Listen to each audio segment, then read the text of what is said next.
अब भारतीय प्रशासनिक सेवाओं में माईश्री समाज के प्रथम आईएएस डॉक्टर श्रीकांत जी बाल्दी निरंतर प्रगति की एक मिसाल हैं। पहले आप चयनित, मेरी आवाज आ रही है ना? पहले आप चयनित हुए आरएएस में, फिर आईपीएस और सेवारत रहते ही लक्ष्य हासिल किया आईएएस। प्रशासनिक सेवा में रहते हुए भी सीखने की ललक से उन्होंने एमबीए व डॉक्टरेट पीएचडी की डिग्री प्राप्त की। 38 वर्ष के अपने कार्यकाल में कई राजनीतिक उठापटक के बीच विभिन्न प्रशासनिक सेवाओं में अपनी कार्य प्रणाली की छाप छोड़ते हुए राज्य के सर्वोच्च पद चीफ सेक्रेटरी हिमाचल प्रदेश सरकार के पद से सेवानिवृत्ति के बावजूद के पश्चात भी आप सरकार में चेयरमैन रेरा के पद को सुशोभित कर रहे हैं। अजमेर जिला में प्रशासनिक सेवाओं में चयन हेतु मार्गदर्शन का दिया 3 वर्ष पूर्व आपने ही जलाया था। आप देश के किसी भी कोने में माईश्री समाज द्वारा आयोजित प्रशासनिक सेवा कार्यक्रमों में एज एन आइकन उपस्थित रहते हैं। माईश्री ब्रांड के प्रशासनिक सेवाओं में कई दीपक जलाने के लिए प्रतिबद्ध श्री डॉक्टर बाल्दी साहब आज प्रमुख मार्गदर्शक की भूमिका में यहाँ उपस्थित हैं। सिविल सर्विसेज में चयन हेतु कैसे तैयारी करें, किस तरह मुकाम हासिल किया जा सकता है, इस पर विस्तार से दिशा निर्देशन के लिए मैं सादर आमंत्रित करता हूं माननीय डॉक्टर बाल्दी साहब को। नमस्कार। आप सभी प्रतिभागियों को मेरा नमस्कार। बायती जी धन्यवाद। मुझे दर्ग जी का बहुत मैं धन्यवाद करता हूं कि उन्होंने ये वेबिनार आयोजित किया है, जिससे हमारे प्रतिभागी जो अलग अलग राज्यों में हैं, मुझे आशा है मेरी आवाज आ रही है?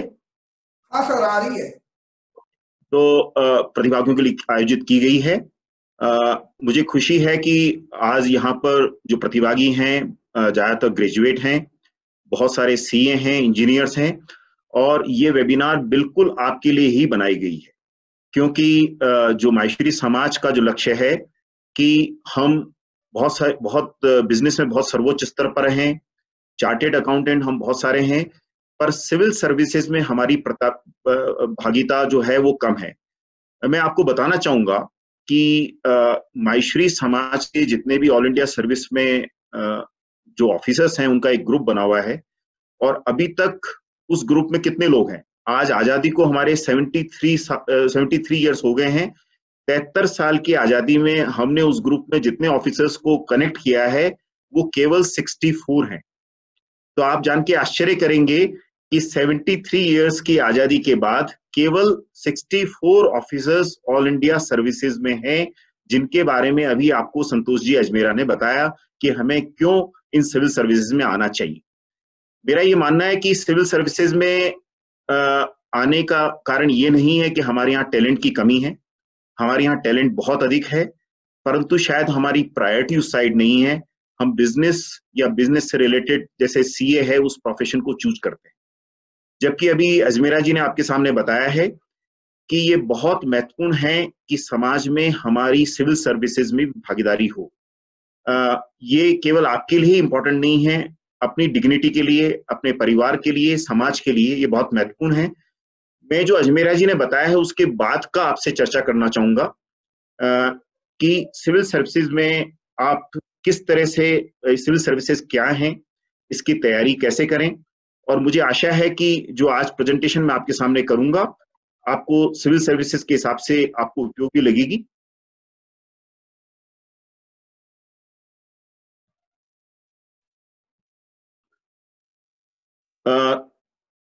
मेरा जो विषय है वो 4 पार्ट्स में है कि what does the civil services means, what are the different levels of examination and pattern, and what are the success mantras, how to prepare for the examination. तो ये 4 कंपोनेंट्स में मैं आपसे आज चर्चा करना चाहूंगा। इस प्रेजेंटेशन के बाद में अगर आपके प्रश्न होंगे तो उस पर हम खुली चर्चा करेंगे। सिविल सर्विसेज क्या हैं? जैसे अजमेरा जी बता रहे थे कि जो भारतवर्ष की जो सर्वोच्च सिविल सर्विसेज हैं उनके लिए यूपीएससी द्वारा प्रतिवर्ष एग्जाम कंडक्ट किया जाता है। उसमें क्लास 1 23 सर्विसेज हैं, आप नाम जानते हैं, IAS हैं, IFS हैं, IPS हैं, IRS हैं, कस्टमर एक्साइज हैं, IRTS है और IAS है। आज हम 3 ऑफिसर्स आपके समक्ष हैं। मैंने केस किया था, विपिन जी माहेश्वरी आपके साथ हैं जो कि ADGP भोपाल हैं, और संतोष अजमेरा जी है जिन्होंने इंडियन इंफॉर्मेशन सर्विस पे पास किया। ये मैं सिर्फ ये बताना चाहता हूं कि इस सर्विस के बहुत सारे फायदे हैं। ये लास्ट ईयर की तस्वीर है जब हिमाचल में ग्लोबल इन्वेस्टर्स मीट हुई थी धर्मशाला में, और मैं चीफ सेक्रेटरी था। तो पूरा जो कंडक्ट है वो सिर्फ मुझे करना पड़ा, और ऑनरेबल प्राइम मिनिस्टर के साथ मुझे और चीफ मिनिस्टर के साथ और बाकी के साथ मुझे रहने का मौका मिला। बहुत सारे एडवांटेजेस हैं, मैं इस कम समय के कारण आपसे अभी शेयर नहीं करना चाहूंगा। मैं अब सिविल सर्विसेज पे आऊंगा। जो सिविल सर्विसेज हैं जिनकी हम बात कर रहे हैं और जिनमें आने के लिए हम आपसे रिक्वेस्ट कर रहे हैं, उनके जैसे अंजुमेरा जी ने कहा 3 स्टेजेस हैं, प्रिलिमिनरी एग्जाम, मेन एग्जाम और पर्सनालिटी टेस्ट। एग्जाम्स के लिए यूपीएससी जो है हर महीने हर साल ये रेगुलर प्रक्रिया है, फरवरी मार्च में इसके ऑर्डर्स किए जाते हैं। इस बार मार्च तक प्रिलिमिनरी के लिए अप्लाई करना था। जून में हर साल एग्जाम होते हैं, पर जैसे आपको पता है कि इस बार विशेष परिस्थितियों के कारण ये एग्जाम नहीं हो पाए हैं और अभी नेक्स्ट डेट नहीं दी गई। मैं सबसे पहले प्रिलिमिनरी स्टेज पे आऊंगा। एग्जाम का जो पैटर्न है आपको जानकर होगा कि ये कितना फेवरेट एग्जाम है कंट्री का। हर साल करीबन 10 लाख लोग इसके लिए अप्लाई करते हैं, और प्रिलिमिनरी एग्जाम में करीबन 5 लाख प्रतिभागी हर साल बैठते हैं। उनमें से जो मेन एग्जाम है उनमें करीबन 16,000 स्टूडेंट्स जो हैं वो पास होते हैं, और उन 16,000 स्टूडेंट्स में से करीबन 3,000 जो स्टूडेंट्स हैं उनको प्रतिवर्ष इंटरव्यू के लिए अप्रोक्सीमेटली बुलाया जाता है क्लास 1 सर्विसेज के लिए। और करीबन हर साल 1,000 जो लकी होते हैं उनको क्लास 1 सर्विसेज मिलती हैं। इस साल जो सिविल सर्विसेज का एग्जाम जो 2020 हो रहा है, उस एग्जाम में करीबन 796 वैकेंसीज हैं। तो आप देख सकते हैं कि करीबन 5 लाख प्रतिभागी हर साल बैठते हैं, और 900 या 1000 इसमें जो है उनका सिलेक्शन होता है। इस एग्जाम में अगर आपने कहीं से भी डिग्री ली है यूनिवर्सिटी की तो आप एलिजिबल हैं। तो ज्यादातर जिन्होंने अभी +1 +2 किया है, जो आगे पढ़ाई करेंगे, उनके अलावा सभी इस एग्जाम में बैठने के लिए एलिजिबल हैं। और आपकी जो एज क्वालिफिकेशन है वो 21 ईयर से 32 ईयर्स की है। तो जो इस साल के अगस्त में 21 ईयर्स हो रहे हैं या जो 32 ईयर्स कंप्लीट कर रहे हैं, उसके बीच में कोई भी यूपीएससी के द्वारा आयोजित सिविल सर्विसेज एग्जाम में बैठ सकता है। और हर जो स्टूडेंट है उसको 6 अटेम्प्ट्स दिए जाते हैं। तो ये नहीं है कि अगर कोई व्यक्ति एक बार असफल हो गया है या 2 बार असफल हो गया है तो वो हार मान जाते हैं। बहुत सारे एग्जाम्पल हैं जहां पर लोगों ने तीसरे या चौथे अटेम्प्ट में बहुत अच्छे मार्क्स से सिविल सर्विसेज में बहुत अच्छा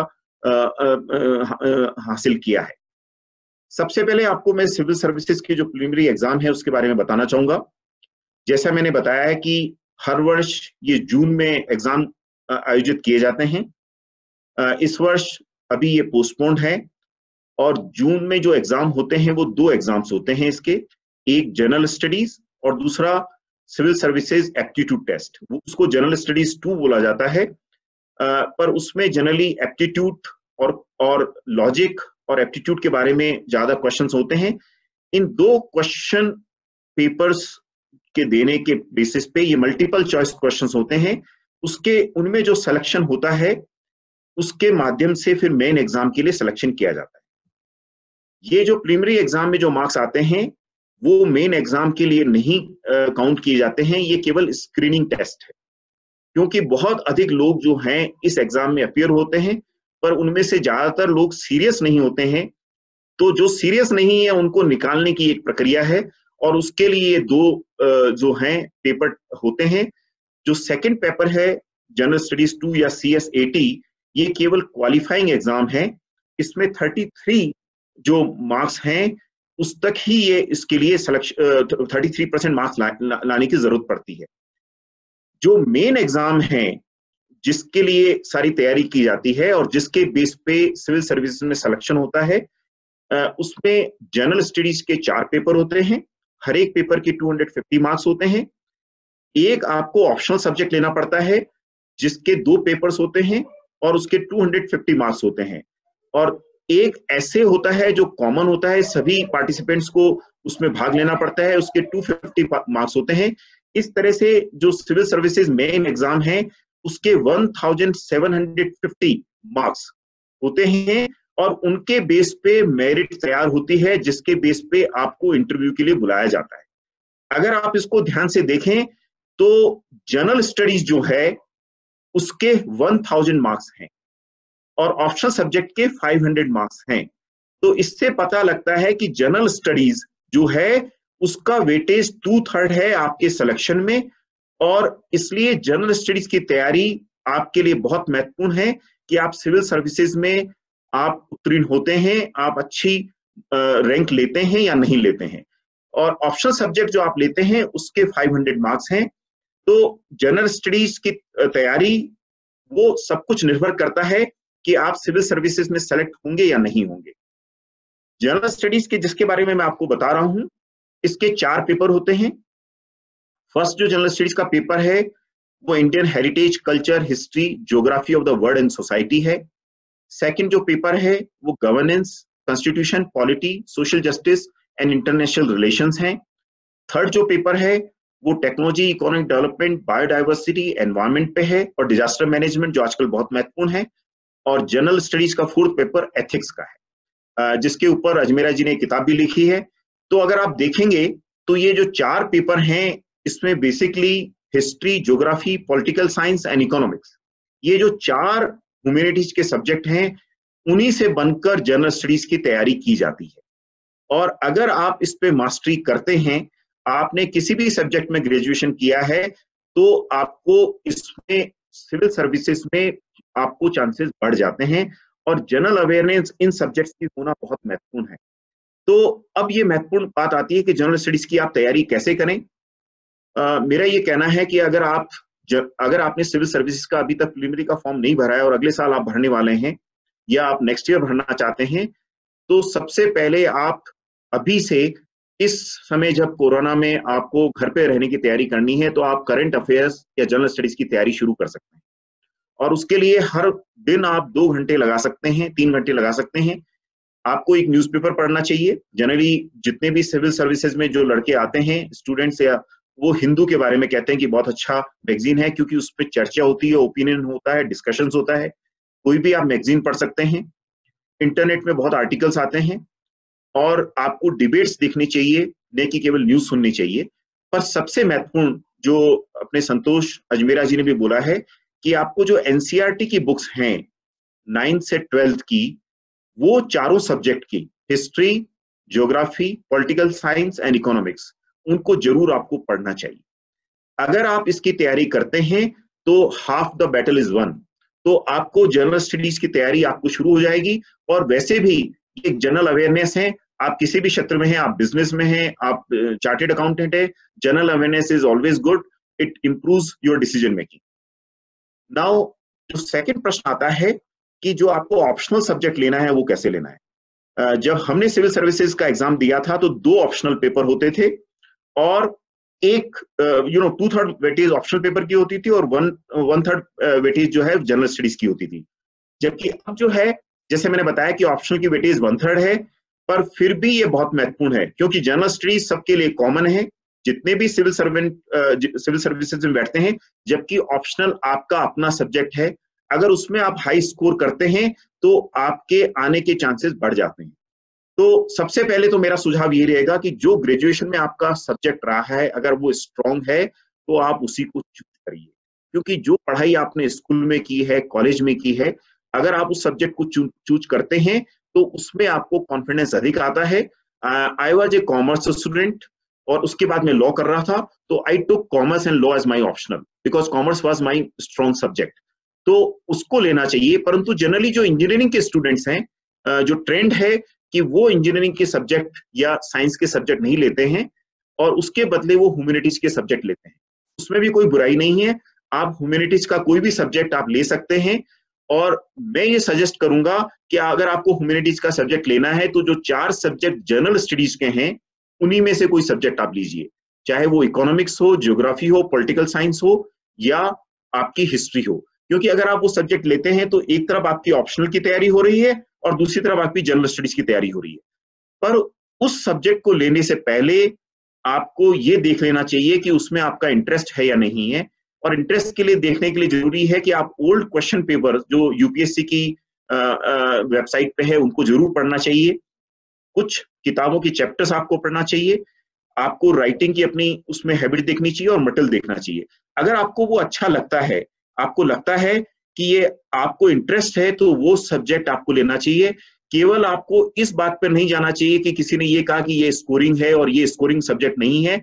स्कोरिंग सब्जेक्ट है और अगर आपको बोरिंग लगता है, आपका कोई इंटरेस्ट नहीं है, तो आप उसमें अच्छे मार्क्स नहीं ले पाएंगे। तो जरूरी है कि आप ऐसा सब्जेक्ट चूज करें जिसमें आपको इंटरेस्ट आए, जो पढ़ने में आपको एक आनंद दे, जिससे कि आपको एक नॉलेज में मिले और आप उस सब्जेक्ट में अच्छे से अच्छे लेवल पे आप जा सकें। अब इसके बाद में मैं एक बहुत महत्वपूर्ण विषय पे आपसे चर्चा करूंगा। ये मैंने आपको ब्रीफ में जनरल स्टडीज और सिविल सर्विसेज के बारे में बताया है। अगर आपके क्वेश्चंस होंगे तो उस पर बात चर्चा करेंगे। अब महत्वपूर्ण बात यह है कि जब 5 लाख बच्चे बैठते हैं और 1000 लोगों का सिलेक्शन होना है, तो क्या फंडामेंटल्स हैं, क्या कारण है कि वो 1000 लड़के स्टूडेंट सेलेक्ट होते हैं। मेरा ये मानना है कि बहुत सारे स्टूडेंट्स हैं कि बहुत ब्रिलियंट होते हैं, बहुत इंटेलिजेंट होते हैं, परंतु कुछ फंडामेंटल्स उनको डिफरेंशिएट करते हैं। मैंने सिविल सर्विसेज में बहुत एवरेज लड़कों को आते हुए भी देखा है और बहुत ब्रिलियंट को नहीं आते हुए भी देखा है। साथ में मैंने अच्छे ब्रिलियंट बच्चों को भी आते हुए देखा है। तो कुछ फंडामेंटल्स हैं जो कि हर स्टूडेंट इनको फॉलो करता है, और ये अगर फंडामेंटल्स आप फॉलो करते हैं तो आपके सक्सेस के चांसेस मल्टीफोल्ड हो जाते हैं। और वही फंडामेंटल्स मैं आपसे अब चर्चा करूंगा। सबसे पहले जो फोटो आप देख रहे हैं वो आप जानते हैं ये कौन है। ये है मैरी कॉम, और इन्होंने इंटरनेशनल लेवल पर 8 गोल्ड मेडल, जो फ्लाई लाइट वेट अपनी चैंपियनशिप है बॉक्सिंग की, उसमें जीते हैं।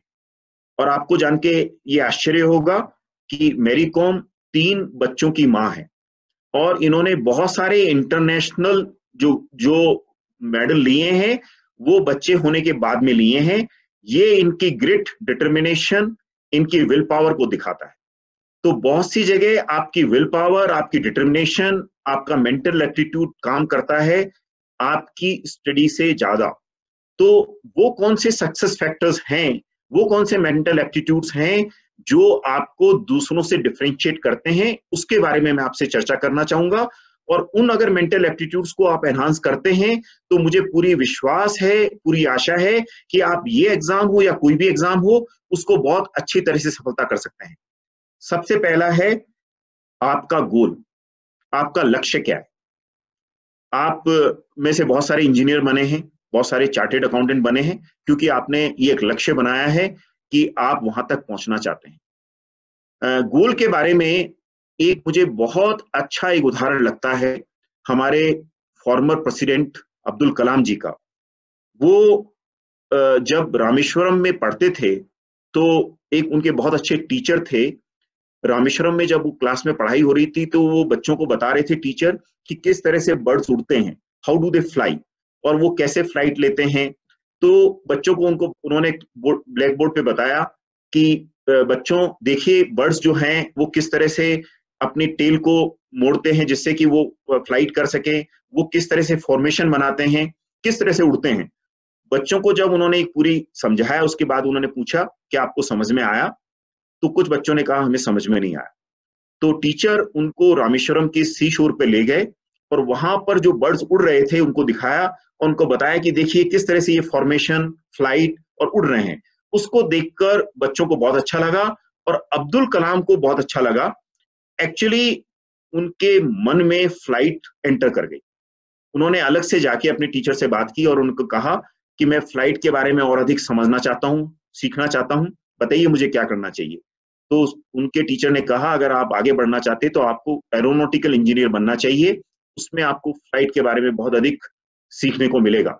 तो उस दिन से अब्दुल कलाम जी का गोल बन गया कि वो एरोनॉटिकल इंजीनियर बने, और उसके बाद आपको पता है कि वो हमारे और विश्व के सबसे बड़े स्पेस साइंटिस्ट बने, देश के प्रेसिडेंट बने। वो इसलिए हो पाया कि ये उनका गोल था। तो मेरा आपसे अनुरोध है कि अगर सिविल सर्विसेज में जाना आपका गोल है तो आप इसकी तैयारी करिए। ये गोल आपका होना चाहिए, ये गोल आपके पेरेंट्स का नहीं होना चाहिए। बहुत सी बार ये होता है कि आप पेरेंट्स के प्रेशर या पीयर प्रेशर के कारण आप तैयारी शुरू कर देते हैं अनमने रूप से, उसका कोई फायदा नहीं है, क्योंकि ये कंपटीशन डिफिकल्ट नहीं है परंतु बहुत वाइड है, बहुत ज्यादा लार्ज नंबर में इसमें लोग पार्टिसिपेट करते हैं। So the percentage of persons who are finally successful is very very small. तो इसलिए बहुत जरूरी है कि ये गोल आपका हो। आपका अगर गोल है गवर्नमेंट ऑफिसर्स बनने के लिए, हाई पोस्ट पे जाने के लिए, तो UPSC is the only way, it is the door which is waiting for you. और गोल जो है, मेरा ये मानना है कि एम आपका हाई होना चाहिए। अगर आपने गोल बनाया है और गोल पोस्ट छोटी है तो उसका कोई फायदा नहीं है। मुझे नेल्सन मंडेला जी की एक बात बहुत अच्छी याद आती है। उन्होंने कहा है कि there is no excitement in life playing small and settling for a life which is smaller than what you can achieve। तो उनका ये कहना था कि अगर आप जिंदगी में जो कैपेबल हो उससे अगर कम पे सेटल करते हो तो कोई थ्रिल नहीं है, कोई एक्साइटमेंट नहीं है। अगर आप अपना एक गोल छोटा रखते हो तो उसमें क्या एक्साइटमेंट है लाइफ में। मैं जब कॉमर्स में पढ़ता था तो हमारी क्लास में बहुत अच्छे ब्रिलियंट बच्चे थे। एक्चुअली हम उसी साल से ऑनर्स अकाउंटेंसी की शुरू हुई थी, तो करीबन डिस्टिंक्शन होल्डर ही करीबन 80% थे। पर उनमें से ज्यादातर लोगों ने अपना गोल बनाया सीए। बताइए वो कहाँ पहुंचे? वो सीए बन गए। कुछ लोगों ने बनाया कि वो प्रोबेशनरी ऑफिसर बनेंगे बैंक में, तो वो कहाँ पहुंचे? वो वहां तक पहुंचे। और हम कुछ बच्चे थे हमारी क्लास के जिन्होंने कहा कि हम सिविल सर्विसेज में जाएंगे, और हम वहां तक पहुंचे। तो ये बड़ा क्लियर है कि अगर आप गोल जो बनाते हैं आप वहां तक पहुंच सकते हैं या उससे नीचे पहुंचेंगे। ये जो लिखा हुआ है, in the long run you hit what you aim at, so aim high. मेरा आपसे अनुरोध रहेगा, अगर आपको गोल बनाना है तो हाई बनाइए, जिससे कि आप उस लक्ष्य तक पहुंच सके। और try to reach for the moon, even if you fall short you will land on the stars. अगर आप सिविल सर्विस की तैयारी करते हैं तो आपको इतनी अच्छी जनरल नॉलेज, इतनी अच्छी आपको एस्पिरेशंस मिलेगी कि बाकी आपके लिए लक्ष्य और छोटे हो जाएंगे। तो मेरा सबसे पहले आपसे अनुरोध रहेगा कि सिविल सर्विसेज को मन से आप गोल बनाइए। दूसरा मेरा आपसे अनुरोध रहेगा कि ये गोल आपका अपना होना चाहिए। जैसे मैंने कहा, आपके पेरेंट्स का नहीं होना चाहिए, आपका इनर मोटिवेशन होना चाहिए। आप अगर अंदर से मोटिवेटेड हैं कि आपको समाज के लिए, देश के लिए कुछ करना है, आपको एक डिग्निफाइड पोस्ट पे पहुंचना है, आपको भी कुछ मुकाम हासिल करना है, आपको कुछ अलग से बनना है। आपने रॉबर्ट फ्रॉस्ट को सुना होगा, उन्होंने कहा था, एक बहुत ही अच्छी लाइन उन्होंने अपनी पोएम में लिखी है, two roads diverged in a wood and I took the one less travelled by and that made all the difference. Robert Frost की ये पोएम बहुत इंपॉर्टेंट है कि रास्ते में हमें दो रास्ते मिले और मैंने वो रास्ता चुना जो जनरली लोग नहीं लेते हैं, और उससे ही मुझे सफलता मिली। सीए तो हमारे यहाँ बहुत हैं, इंजीनियर्स भी हमारे यहाँ बहुत हैं, सिविल सर्विसेज में बहुत कम है। अगर आपके मन में ये भावना आ जाए, इनर मोटिवेशन हो कि आप यहाँ तक पहुंचना चाहते हैं, तो आप पहुंच सकते हैं। पर लक्ष्य और इनर मोटिवेशन आपका खुद का होना चाहिए। और उसके साथ में जो मेंटल एप्टीट्यूड में है कि आपकी क्या फिलोसॉफी है, आपका हार्ड वर्क। देखिए, there is no shortcut to success. आप अगर सोचें कि आपने गोल निर्णय कर लिया कि आप सिविल सर्विसेज में तैयारी करेंगे और आप पढ़ाई नहीं कर रहे हैं, आप आगे बढ़ने की कोशिश नहीं कर रहे हैं, तो आपको कोई भी नहीं पहुंचा सकता, चाहे आप कितने ही ब्रिलियंट। क्योंकि ब्रिलियंट से ज्यादा हार्ड वर्किंग लोगों की सफलता मिलती है। तो there is no shortcut to success, आपको मेहनत करनी पड़ेगी। अगर आप मेहनत करने के लिए तैयार हैं, आप मानते हैं कि 2 साल की मेहनत और जिंदगी भर की डिग्निफाइड लाइफ वो इंपॉर्टेंट है, या अभी कुछ समय की मस्ती और मौज और जिंदगी भर difficult life? It is your choice. मेरा यह मानना है कि अगर आप 2 साल 3 साल मेहनत से लग जाते हैं तो आपको जिंदगी भर एक डिग्निफाइड, फन, एंजॉयमेंट और एक एक्साइटिंग लाइफ मिलेगी। जबकि हार्डवर्क अगर आप नहीं करते हैं तो कोई भी सफलता नहीं मिल सकती। दो तरह का हार्डवर्क चाहिए, एक परसिवरेंस और एक हार्डवर्क। देखिए, आपको लॉन्ग आवर्स ऑफ स्टडी करनी पड़ेगी। वो कैसे करनी चाहिए, वो हर एक का अपना तरीका होता है, पर don't waste your time.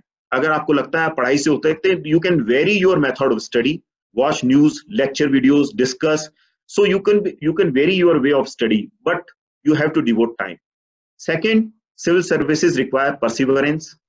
Important is, it may be possible that you don't achieve your success in first attempt, so you have to go for the second attempt, and every attempt has to be considered as a brand new opportunity, so you need to have perseverance. You can't lose your passion and motivation just because you lost first case, because there are many instances where people come in second or third attempt. Though as per UPSC, 52% who are successful are coming in first attempt. So I consider Myshuris are very, very intelligent guys. If you have done CA, if you have done engineering, you would be successful in first attempt. And one thing I would request you, कि अगर आप appear हो रहे हैं तो पूरे मन से appear होइए. Don't say that you are trying for this exam. Because अगर आप आधे मन से होंगे और आपको असफलता मिलेगी तो अच्छा नहीं होगा, वो आपको डिमोटिवेट करेगा। आपको हमेशा पॉजिटिव एटीट्यूड रखना चाहिए। If you feel you can do, you can do. If you feel you can't, obviously you have lost the battle. So positive attitude is very, very key for your success, and positive attitude also come from preparation. So preparation is very, very important. At the same time you have to have a positive outlook for the life and your surrounding. And if you have a positive attitude, the chances of success is very, very high. Then the key for your success is self-confidence. If you have self-confidence, then you will achieve this. If you do not have self-confidence, then it is very difficult. And as I told you earlier, self-confidence emanates from your preparation. There is no other way. और अगर आप ढंग से पढ़ते हैं, methodical रूप से पढ़ते हैं, फंडामेंटल्स को फॉलो करते हैं, तो आपको सेल्फ कॉन्फिडेंस मिलेगा और उसके बेस पे आपके सफलता की चांसेस बहुत अधिक बढ़ जाते हैं। अभी तक जो मैंने आपको बताया, वो बताया कि आपको क्या मेंटल एप्टीट्यूड्स चाहिए जिससे कि आप जो सिविल सर्विसेज हैं उसमें अच्छे मार्क्स लेने के लिए तैयार हो सकते हैं। उन मेंटल एप्टीट्यूड के माध्यम से आप अच्छी तैयारी कर सकते हैं और दूसरे जो स्टूडेंट्स हैं उनसे अलग हो सकते हैं। पर अब मैं जो बताने जा रहा हूं वो बहुत महत्वपूर्ण है, क्योंकि इन फंडामेंटल्स को फॉलो करके ही ज्यादातर सिविल सर्वेंट एस्पिरेंट्स इन एग्जाम में सफलता प्राप्त करते हैं कि आप एग्जाम की तैयारी कैसे करते हैं। जैसे अजमेरा जी ने बताया है कि ये एग्जाम आपका, मैंने पोल में देखा था, 75% ने कहा कि civil services require a different approach. मैं बिल्कुल सहमत हूं अजमेरा जी से कि ये डिफरेंट अप्रोच नहीं चाहिए, परंतु जो फंडामेंटल एग्जाम्स के हैं वो यहाँ पर बहुत इंपॉर्टेंट है। क्योंकि अगर आप सीए में अपीयर होते हैं तो if you have qualified, you are pass. If you have done very well, if you have done very well in the engineering, you pass. But यहाँ पर अगर आप पास भी हो गए and someone has scored more than you, you will not be in the successful 1000 people students. So it is important that you have to be the best 1000. So it is not just that you have to be good, you have to be better than others. And how do you become better than others? You have to follow certain fundamentals for preparation of the exams, which is very, very important, and I'm going to reveal these before you. First is know your exam. Civil services exam को आपको जानने के लिए अगर आप इसमें jump कर रहे हैं तो जनरल स्टडीज का सिलेबस, प्रीलिमिनरी का सिलेबस और आपके ऑप्शनल को चूज करने के बाद उसका सिलेबस, उसका आपको पूरी जानकारी होनी चाहिए। उसके बाद में उसके जो प्रीवियस 5 इयर्स के क्वेश्चन पेपर्स हैं उनको आपको पूरी तरह पढ़ना चाहिए और उनको पढ़ने से आपको पता लगेगा कि ये एग्जाम क्या है। और उसके बाद में जो सिविल सर्विसेज में रिसेंटली उन्होंने सक्सेसफुल किया है, जो हमारे समाज से आए हैं या आपके डिस्ट्रिक्ट के कलेक्टर हों, एसडीएम हों, उनसे आपको मिलना चाहिए कि उन्होंने किस तरह एग्जाम दिया है। तो ये 3 मेथड से आपको पता लगेगा कि सिविल सर्विसेज एग्जाम क्या है। और ऐसा ना, अगर if you are playing a game, if you don't know the rules, how do you play the game? So if you are going to prepare for this exam, you should know the rules of the game, and the only way to be successful is to prepare the exam by going through the previous year's question papers, going through the syllabus, and meeting the successful people. These are the 3 ways you can know about your exam. Second important thing is selection of study material. If you are preparing for the civil services, the selection of study material is very, very important. Actually, the course is very wide and you will get lot of information. Actually, today there is an information overload. You go to internet, you will get so much of information that you will not be able to digest. So, as Mr. Ajmera mentioned, you should select the standard books. UPSC exams are not PSD. They are not asking from you a deeper knowledge. They are asking a wider knowledge. They want to know whether you know how, what, where, and why of everything, and know the precise things. So standard books, NCERT books, and standard books of your optional subject are very, very important. And the best person to tell you is the who has been successful in this exam. आपका अगर कोई optional है तो आप ये देखिए कि previous 2 सालों में या 3 सालों में उस ऑप्शनल से किसने सिविल सर्विसेज पास की हैं, उनसे पूछिए कि उस ऑप्शनल पेपर के लिए उन्होंने कौन से पढ़े थे. जनरल स्टडीज हैं, उसके लिए बहुत सारे मटेरियल अवेलेबल हैं और उसके लिए आप तैयारी कर सकते हैं और उनको सेलेक्ट करके आपको करना चाहिए. एक चीज पर आपको एक ही किताब पढ़नी चाहिए. ये नहीं होना चाहिए एक सब्जेक्ट पे आप 4 किताब पढ़ रहे हैं. अगर उसमें से कुछ छूट गया तो आप कुछ देख सकते हैं, परंतु वो किताब ऐसी होनी चाहिए जिसमें बेसिक कंसेप्ट्स और कंसेप्चुअल क्लैरिटी बिल्कुल अच्छी हो और उसके बेस पे जिससे कि आप तैयारी पूरी कर सकें, आप छोड़े नहीं. Third very important thing I consider is your planning your timetable. The course is very wide. You will get around 1 year for preparation of this exam. अगर आपने ग्रेजुएशन किया है तो जून से लेके और नेक्स्ट जून जब आप प्रीलिमिनरी में अपीयर होते हैं तो 1 साल का आपको टाइम मिलता है. और उसमें होता क्या है कि शुरू में लोग बिल्कुल रिलैक्स रहते हैं, उसके बाद में वो जल्दीबाजी में जो बच गया है उसको पूरा करने की कोशिश करते हैं. और सबसे इंपॉर्टेंट है कि आपका शेड्यूल होना चाहिए कि आप किस तरह से पढ़ने जाएंगे. Daily schedule, weekly schedule, monthly schedule. और ये बहुत बहुत महत्वपूर्ण है. अगर आपको 1 साल की तैयारी करनी है तो ये नहीं है कि आप प्रीलिमिनरी एग्जाम की तैयारी पहले महीने में करेंगे, बिल्कुल नहीं. आपको पहले 6 महीने में आपके जनरल स्टडीज जो मेन एग्जाम है, क्योंकि वो आपको प्रीलिमिनरी के लिए भी तैयार करेगा और आपका ऑप्शनल है उसकी तैयारी करनी चाहिए. उसके बाद में जो 3 महीने हैं उसमें जो और चीज आपको रह गई है वाइड स्टडी के लिए, वो तैयारी करनी चाहिए, जैसे कि आपके ऐसे पेपर है, एथिक्स है या और सब्जेक्ट है. और जो लास्ट 3 महीने हैं वो कंप्लीटली आपको प्रीलिमिनरी एग्जाम के लिए देने पड़ेंगे उससे एग्जाम से पहले. तो उन 3 महीनों का आपका टाइम टेबल एंड में बनेगा. अगर आप टाइम टेबल नहीं बनाते हैं तो you are not devoting your time in a proper manner. तो इसलिए बहुत जरूरी है कि आप टाइम टेबल बनाएं और उसको एडहियर करें. उसमें लेजर टाइम भी रखें, उसमें बाकी टाइम भी रखें, पर टाइम टेबल को फॉलो करें. अगर आप टाइम टेबल फॉलो नहीं करते हैं तो your chances of success reduces considerably. So please do make your time table. Time management is very important.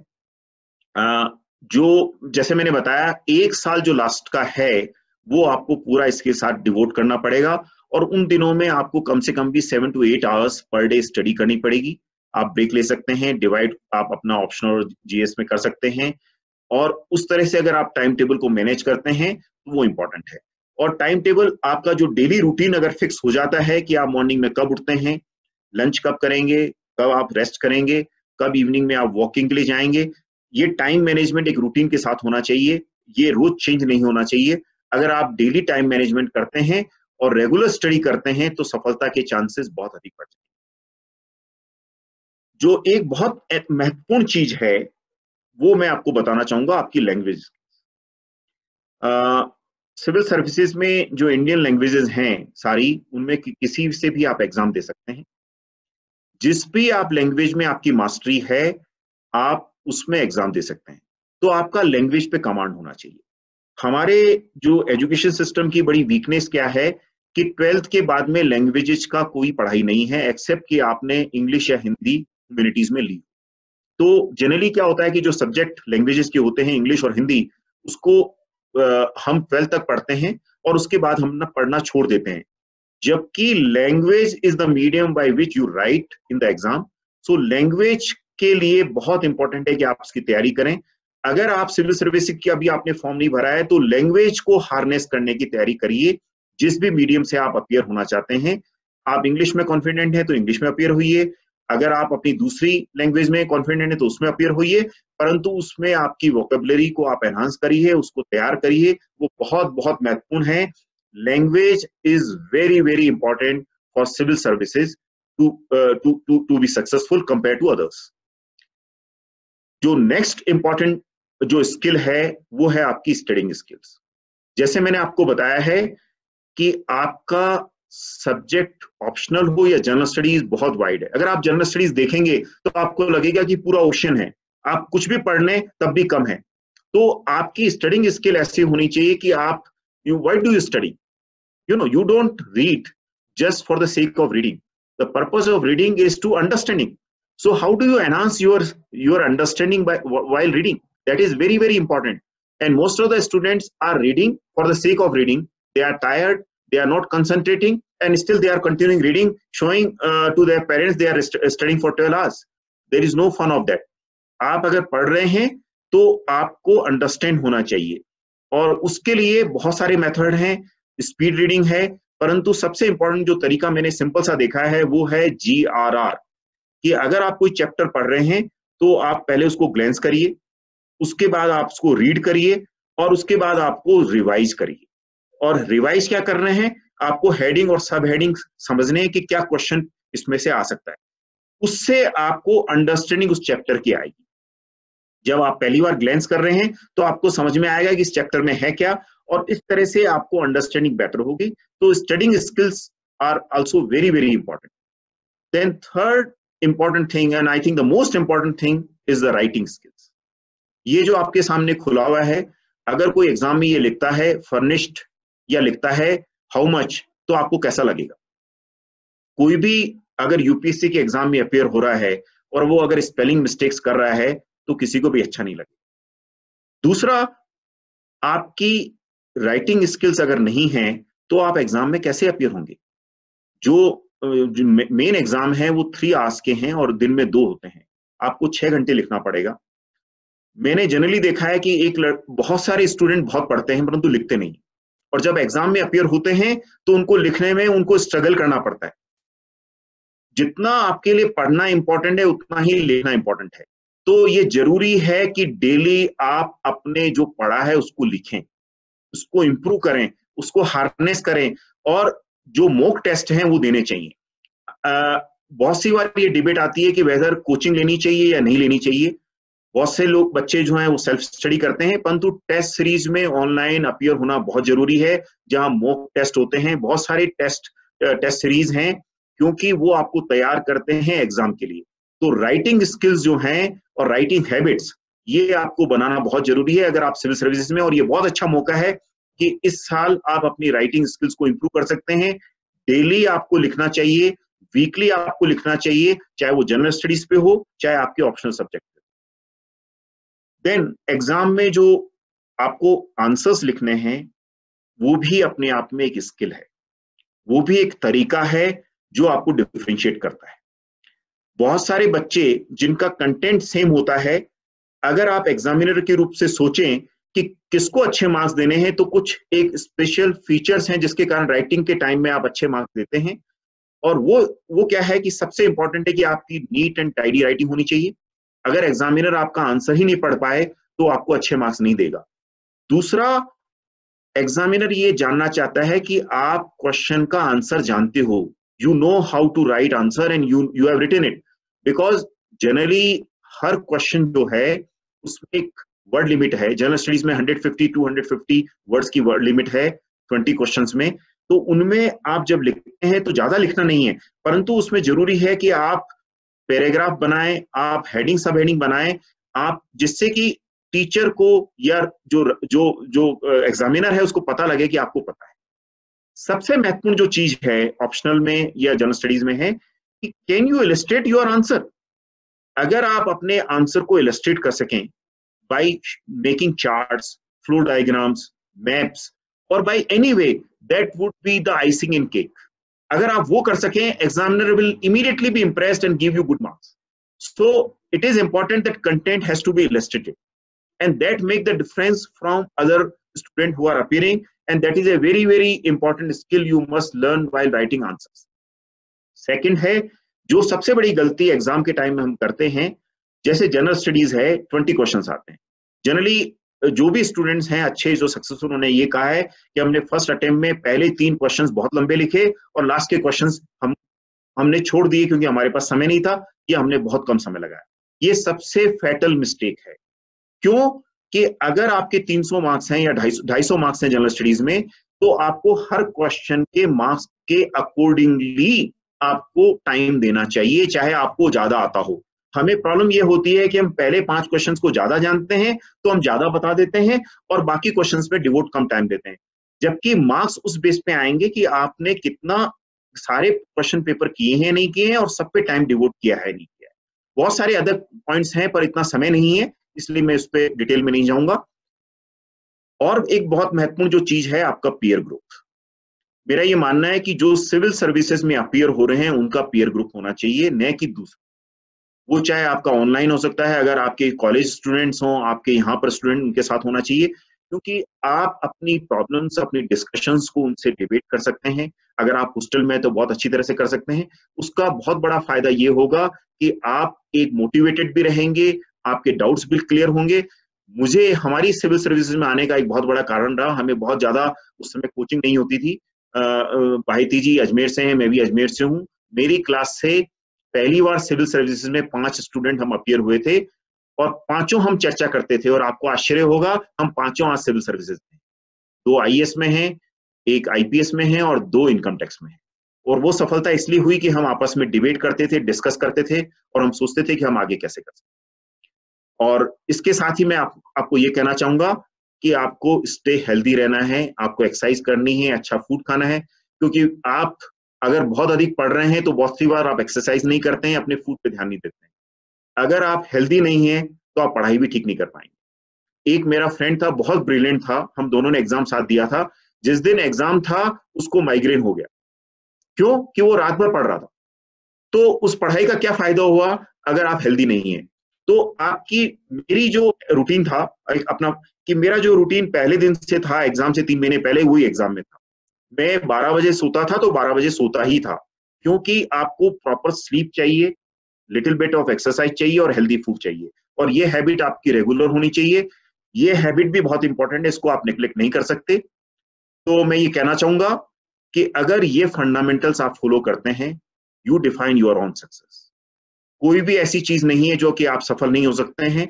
Actually अगर आप देखें कि सक्सेसफुल स्टूडेंट और अनसक्सेसफुल स्टूडेंट में फर्क क्या है, there are certain fundamentals which a successful student have followed. Talent की बराबरी होती है, नॉलेज की बराबरी होती है, परंतु ये जो फंडामेंटल्स मैंने आपको बताए हैं, इनमें डिफरेंशिएशन के कारण में सफलता और असफलता का फर्क होता है। मेरा आपसे यही अनुरोध रहेगा कि सिविल सर्विसेज एक बहुत अच्छा करियर है, आप इसको चूज करिए।